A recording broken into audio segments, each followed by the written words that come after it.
Back on Full-Time Devils, and we are in a little bit of an iffy situation this weekend because everyone and their dog, you have to admit it, is somewhat looking forward to Leicester winning the Premier League trophy, but not this weekend. Manchester United fans have to be reminded. I know it's going to be way back, man. It seems centuries ago. But remember when Arsenal won the domestic double and they celebrated at Old Trafford back in 2002? It was a tough one to take, and no one wants anyone to celebrate in their own back garden, especially Jamie Vardy. He'll probably leave a mess around there somewhere. Nonetheless, this is what I'm going to talk about here for Manchester United playing against Leicester. How can they spoil the party? Let's talk some tactics. So as you can see with my lineup here, a couple of changes I would preferably like to make in comparison to what Manchester United played against Everton. I would start Schneiderlin rather than Carrick because, my God, is he going to have his work cut out from in this game to deal with the counter-attacking football that Leicester play. At the back, Fosu-Mensah, Smalling, Blint and Rojo, Schneiderlin, Rooney and Mata go with that similar attacking style that we've seen this one holding midfielder and actually play with some fearlessness. It's refreshing, I know, right? End of the season, pushing for top four. Just because it's Leicester doesn't mean that you should be backing off and allowing them to attack you. Play with the attacking midfielders as well. Lingard, Martial and Rashford in there. So the reason why I'd like to play Schneiderlin, and don't get me wrong, knowing LVG, he might be worried about Leicester playing that attacking football, that counter-attacking football, and go with Carrick and Fellaini even in there. But I would like to see this. Why? Because Schneiderlin does such a good job where he's given the Kante-esque role of just kind of patrolling that area between the back line and the midfield, just covering grass, making sure that everything is going to plan. So one thing that you're going to expect to see from Leicester City, as they do so well, specifically against Swansea, is they are one of the best counter-attacking footballing teams in England, probably the best. So what I have seen before with Leicester is what you'll see is Jamie Vardy, if he was playing, because it's a big plus that he's not, say this is Vardy right here, he'll push on to the last man. And often, because people are worried that Jamie Vardy attacks with such pace, you usually see a centre-back maybe covering behind. So this would be Blind, and this would be Smalling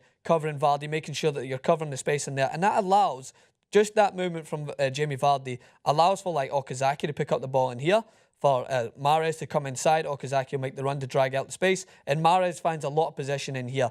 And it's a very smart move, an intelligent move from Claudio Ranieri. So when you look at what Swansea did against Leicester City, they never adjusted to this. They played against Leicester almost as if Vardy was still on the field, and that cost them because it gave Mahrez so much space in this central area. They had Williams dropping a little bit deeper to try and cover, and that allowed for Mahrez to pick up the ball in here. As you see, he was so effective, and Okazaki would move wide, and Albrighton would take up the space. So what I want to see from Manchester United, first of all, is although, yes, he's not bad and he's a dangerous player, but I would be more than happy to allow him to be marked by Chris Smalling. And what I want to see is I want to see Daley Blind occupy this space in here. Push forward a little bit. Have Rojo tuck in. Have Fosu-Mensah tuck in. And I would like to see, because Okazaki, yes, he's a dangerous player, but I would rather Okazaki come out wide and be picked up one-on-one. And I would rather have Schneiderlin partner with one of the centre-backs and try and counter-attack Mahrez in there. Because what you'll often see is as soon as Leicester break this bank, as soon as Leicester find this space in here, if Mahrez finds a tiniest bit of room, then what happens is Blind will overcommit and it'll allow for space in here for their attacking midfielders and the strikers to occupy behind the defensive line. So it's a simple adjustment. It sounds a little bit ludicrous to kind of sacrifice one of your defenders as to be a covering, somewhat defensive midfielder. So hypothetical situation. What I would imagine seeing is Mahrez is going to try and find the ball in here. If he happens to break the line of Martial, he's going to want to drive inside. It would be so much more effective for Manchester United if they get players behind the ball, but allow for Schneiderlin to just do nothing but patrol this area. Allow for maybe Okazaki, if he wants to make the run in here, to be marked single-handedly by a player, and have Blind be that balance behind Schneiderlin. So if he does get beat, then Blind's there to sweep up, because Mahrez is their most effective player. Is he their only effective player? No, they're going to throw runners forward.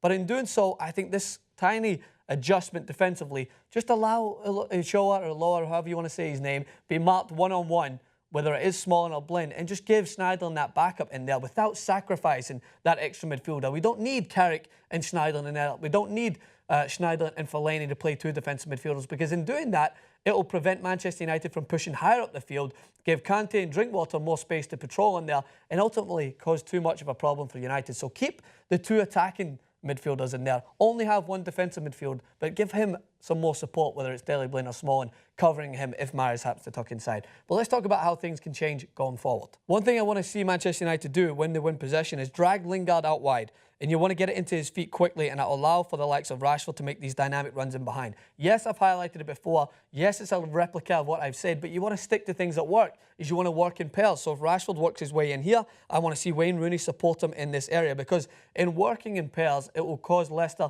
to have to pick up that extra man. And one thing that Leicester will take all day is they will take the cross into the box from wide areas. If you get the ball in, Morgan and Huth will eat that shit up. But what I want to see is if Rashford makes his run in behind, I want to see Rooney give him that other option. Drag Morgan or Huth into an area they don't want to be, like West Ham did. And in doing so, flood the box. And you'll see the likes of the crosses into the back post. You'll see a spare man evolve. Like Cresswell was against Leicester, he was able to pick up the ball on the edge of the box. It's all because they worked in pairs. They didn't just simply get the ball wide and just hope something happened, but they had midfield runners and attacking runners like Andy Carroll try to drag out those centre-backs from inside the box. Because if you've got Huth and Morgan in there and you just keep throwing that ball in, those two are just going to eat it up. They're like a pair of transformers in there, just launching that ball out. So you need to try and find your way to distract them. Maybe Rashford makes a run and then pulls himself out wide and tries to get Huth or Morgan away from that central area. And in doing so, you might free up space at the back post for Martial, or the oncoming run from Rojo, or a late run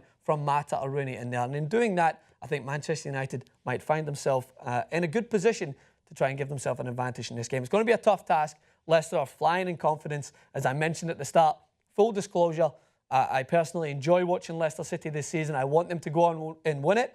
But I'm also, as you know, a Manchester United fan, and I don't want to see anyone win in our back garden. So let me know what you guys think in the comments. Head over to my Twitter, Francis_Maxwell. I'll be tweeting throughout the game. Always good to interact with you guys over there. Come over to TYT Sports for some more tactics. I'll see you again soon. At the weekend, Leicester City are coming to Old Trafford in the hope of winning the Premier League title for the first time ever, and also in what will be one of the maddest things of all time, probably. So we've got Housen Sadiksha and Adam McCullough to discuss all things Leicester City.